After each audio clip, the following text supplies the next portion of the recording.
अस्सलामुअलैकुम। मोहम्मद अज़हर सिद्दीक अपने programme political diaries के साथ हाजिर खिदमत है।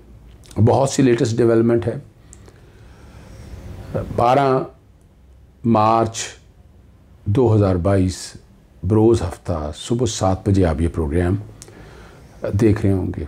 कुछ तारीख़ के झरोखों में लेके जाना है, कुछ मुनाफ़क़त आज आपके साथ डिस्कस करनी है और लेटेस्ट क्या क्या कुछ हो रहा है उस पर गुफ्तगू करनी है।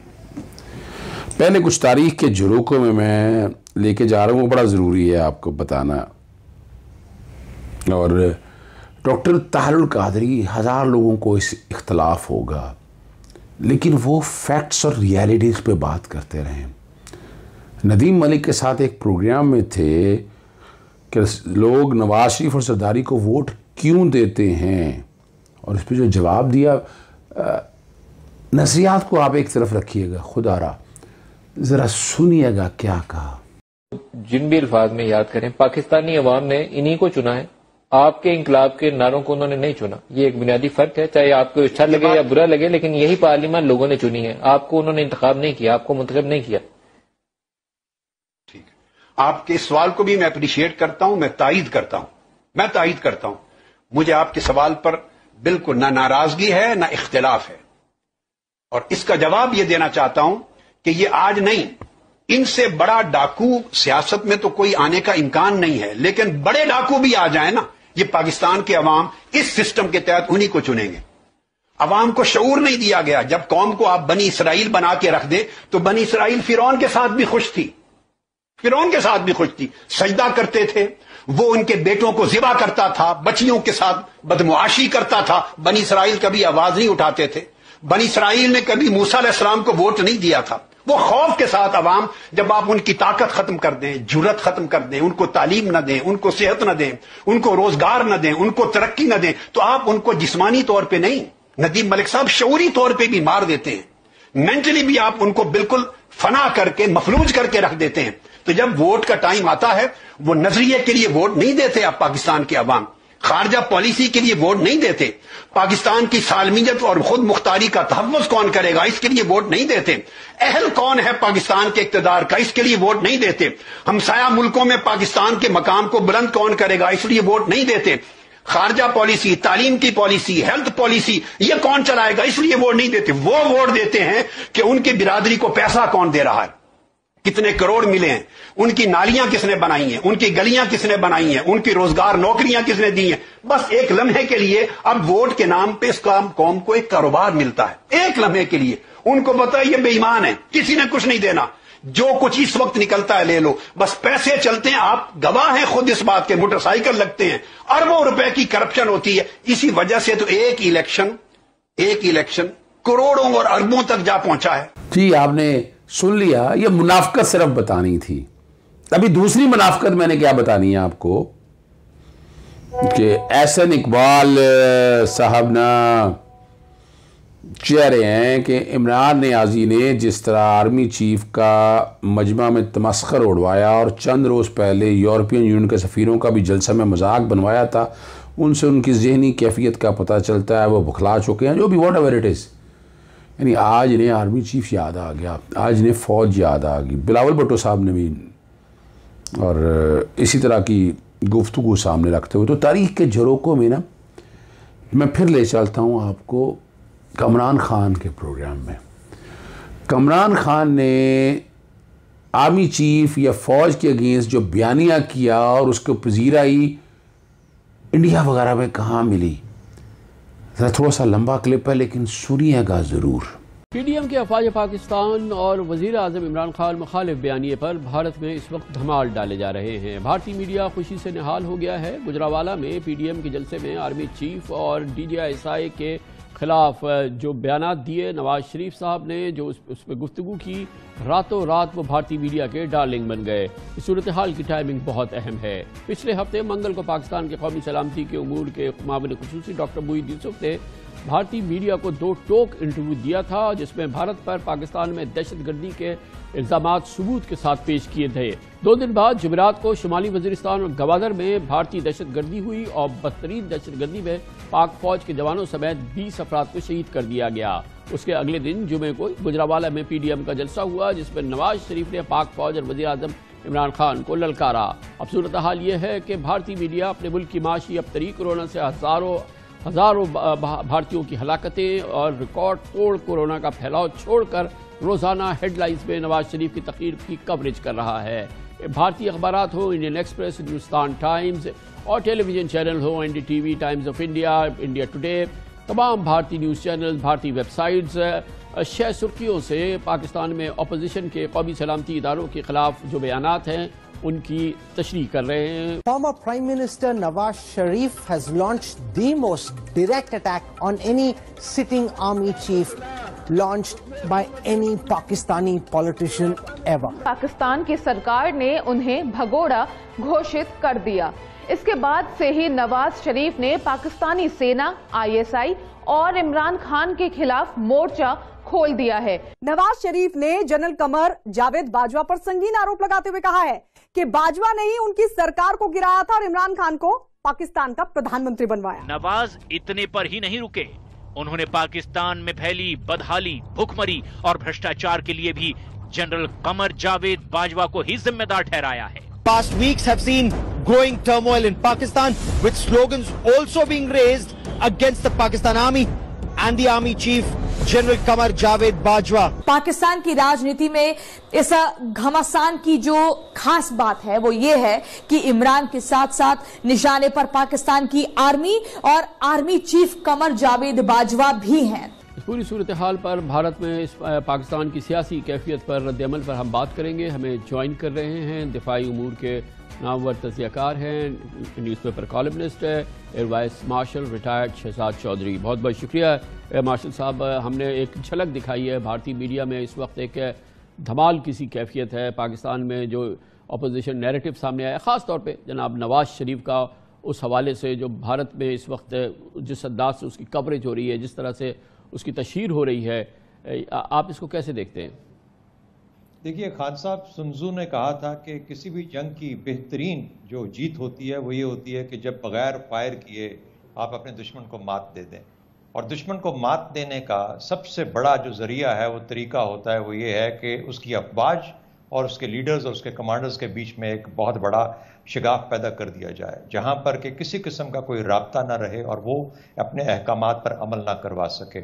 इसका मतलब ये होता है कि जब आप आहिस्ता आहिस्ता किसी भी फौज की कमांडर या उसके लीडरशिप के ऊपर हमले करते हैं, उनको कमज़ोर होने का उनकी कमज़ोरी जाहिर करते हैं या कमज़ोरी को बनाते हैं, तो फिर वो ऐसा ऐसा परसेप्शंस वो क्रिएट होती हैं जो कि इस वक्त बदकिस्मती से पाकिस्तान में हो रही हैं। इन परसेप्शंस को हवा देता है एक दुश्मन का मीडिया, एक दुश्मन अफवाज जो कि पाकिस्तान और चीन के साथ इस वक्त बरसरे पैकार और ख़तरे में है।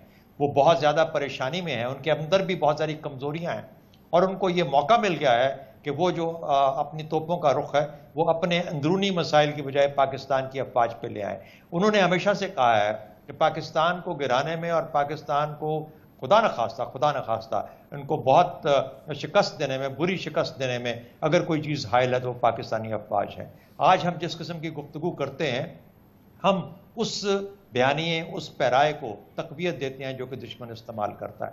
मेरा ख्याल है कि पाकिस्तानियों को, चाहे वो किसी भी सियासी पार्टी से हैं या किसी भी ग्रोह से हैं या किसी भी सोच के मालिक हैं, आज ये सोचना चाहिए कि जब वो पाकिस्तानी अफवाज, पाकिस्तानी कमांडर, बात की जाती है कि ये इदारों की बात नहीं है, ये किरदारों की बात है। समझने की कोशिश कीजिए, ये इदारे और किरदार सब के सब एक ही चीज़ में गुंजे हुए हैं, ये एक मुक्के की मानत है। आप इनमें से एक को अलहदा नहीं कर सकते। इन इदारों ने और इन इदारों के लोगों ने और इन अहदे वफा करने रखने वाले लोगों ने अपनी जान का नजराना देना है सिर्फ एक कमांड पे, जो कि आज तक पिछले 1.5-2 साल के अंदर 350 के करीब तो शायद अफसरान और हमारे जवान शहीद हो चुके हैं अपने दिफा के लिए। उन लोगों ने किस चीज़ की बुनियाद पे अपनी जानें दी हैं? एक हुक्म के ऊपर कि तुमने दिफा करना है। और वो दिफा किसका है? वो कमांड किसकी है? और अवाम की है। ये समझने के लिए कि इसके कितने मुज़िर असरात हैं, कितने ख़तरनाक असरात हैं, ये भारतीय मीडिया को देख लें। ये तमाम लीडर्स जो इस किस्म की गुफ्तगू कर रहे हैं, भारत में जिस अंदाज के शादियाने बज रहे हैं, जो इसकी इंटरप्रिटेशन हो रही है, ये समझने के लिए काफ़ी है ना इस लीडरशिप के लिए कि इसके कितने नेगेटिव असरात हैं पाकिस्तान की कौमी सलामती के लिए। पाकिस्तान के का जो अज़ली और सबसे बड़ा दुश्मन है वो इस पर कितना खुश हो रहा है। एग्जैक्टली। और खान साहब ये याद रखिए कि हमें एक टर्म इस्तेमाल की जाती है सिर्फ फौज में नहीं, हर जगह, हेडलेस चिकन। हेडलेस चिकन का मतलब है जिसका सर काट दिया आपने। अफवाज के अंदर जो आपके कमांडर्स होते हैं, जो लीडरशिप है, वो आपका सर है। जब आप सर काट देते हैं, ना दिमाग काम करता है, ना राब्ता रहता है, ना सोच काम करती है, होती ही नहीं है, तो वो जो पीछे वाला धड़ है वो बिल्कुल बेजान हो जाता है। तो मेरा ख्याल है कि ये कुछ आज हो रहा है। हम ये लोग मुलाजिम नहीं हैं, ये वफा अहद को वफा करने वाले लोग हैं, ये जानसार हैं, इस कौम के जानसार हैं। हमें मुलाजिम कहा जाता है, हम मुलाजिम इस रियासत के और इन अवाम के हैं। हम किसी सेठ के, किसी सियासी लीडर के, किसी और के मुलाजिम नहीं हैं। हम यहाँ पे जानसार करने वाले लोगों में से हैं। बहुत बहुत शुक्रिया, बहुत शुक्रिया। Air vice marshal retired Shahzad Chaudhry बहुत ही इंपॉर्टेंट बात कर रहे थे। तमाम लीडरशिप को, आवाम को समझने की ज़रूरत है। भारत में शादियाने बज रहे हैं उस बयानिए पे जिसकी प्रचार जनाब नवाज शरीफ कर रहे हैं। जी, आपने वो भी सुन लिया, वो भी देख लिया। और तीसरा जो है कि जो पुरसरार बात थी कि जहाज़ गिरने की, वो अल्टीमेटली मिसाइल था इंडिया का। उन्होंने प्रेस स्टेटमेंट जारी कर दी है कि 9 मार्च को in the course of routine maintenance, a technical malfunction led to accidental firing of a missile. The government of India has taken a serious view and ordered a high-level court of inquiry. It is learned that the missile landed in an area of Pakistan. While the incident is deeply regrettable, it is a matter of relief that there has been no loss to life due to the accident. Shah Mahmood Qureshi ने बड़ा सही कहा कि अगर ये गिरता ही background पे चल रही हैं, आबादी में गिरता तो कितना नुकसान होना था। और इस पे Randeep Bajwa, how can a missile be launch during maintenance? Was this a deliberate act to try and ratchet up tensions between the two countries? याद होगा तारीखी तौर पर नवाज शरीफ को जब बचाना होता था तो इंडिया किस तरह मदद के लिए आता था। मैं इसमें कंस्पिरेसी थ्योरी नहीं रखना चाहता, लेकिन आप लोगों को समझ आ जानी चाहिए क्या बात है।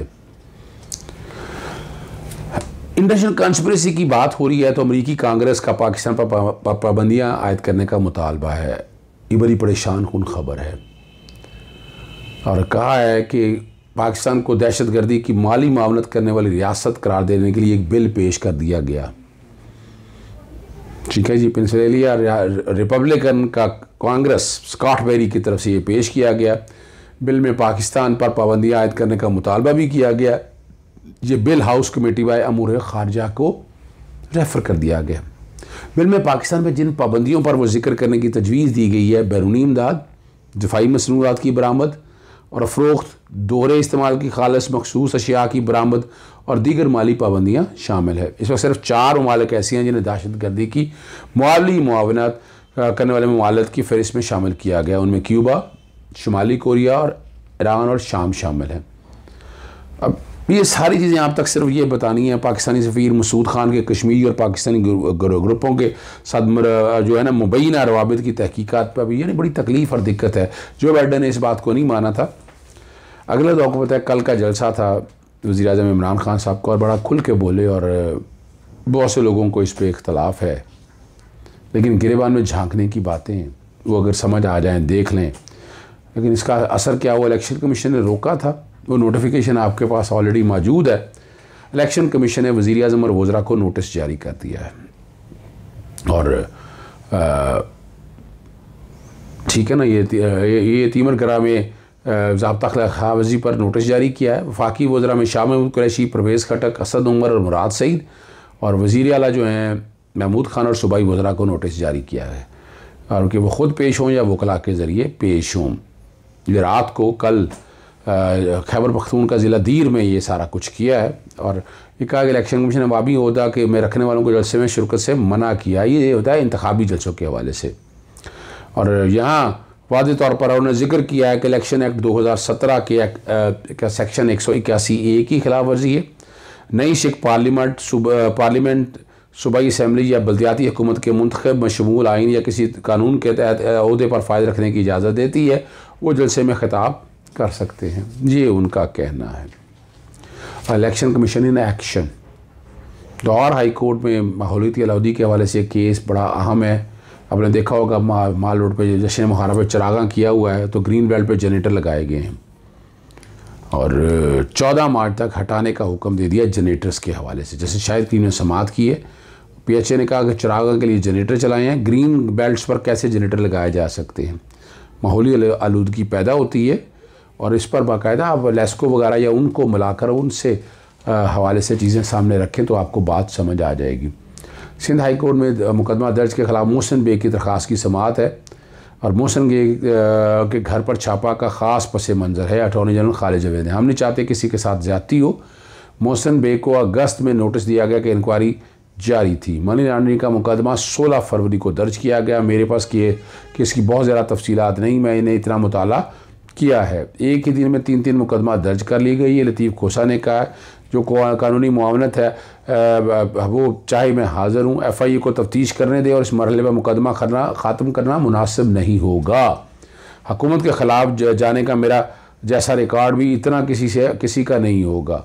इस्लामाबाद हाई कोर्ट में इस हवाले से मामला ज़ेर इल्तवा है। तफ्तीश का मुकम्मल होगी। जस्टिस इकबाल कलोड़ा ने पूछा, आपके पास रकम की लेन देन या रकम लेन देन में राब्ते के शवाहिद हैं?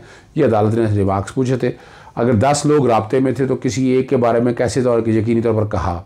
मोहसिन बेग ने आपके ख़िलाफ़ दरख्वास्त दी थी रिश्वत तलब करने की, FIA का अफसर से मुकालमा। अब आपको आखिरी दफ़ा मुतरबे कर रहे हैं कि ठोस शवाहिद ना कर सके तो सख्त हुक्म जारी करेंगे। बज़ाहिर सारी कार्रवाई अपने बदनीति पर मबनी लगती है।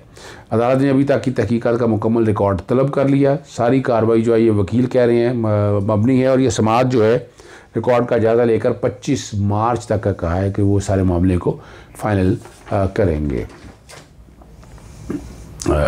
वो prevention of electronic crime act के हवाले से, पीका के हवाले से कंवल शाहज़ब को इतनी ही आवाज़ उठाने पे अब अंडर टारगेट हैं वो, और उन्होंने बड़ी हिम्मत की है।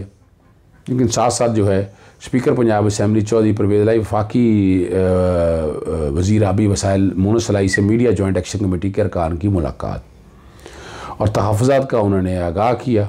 उन्होंने वो जो भी बातें कहनी थी कह दी, लेकिन मैं आपको बता चुका हूँ इसमें सहाफ़ियों का कोई कंसर्न नहीं है। ये जो बात कही जा रही है कि सहाफ़ियों का मामला है, मैं नहीं समझता कि ऐसी कोई बात हो। आखिरी बात जो मैंने आपसे करनी है कि पार्लियामेंट लॉज, मैंने आपको रात ही कहा था, मैंने आर्टिकल 254 भी पढ़ दिया था आपके साथ कि मलेशिया रख नहीं सकते हैं।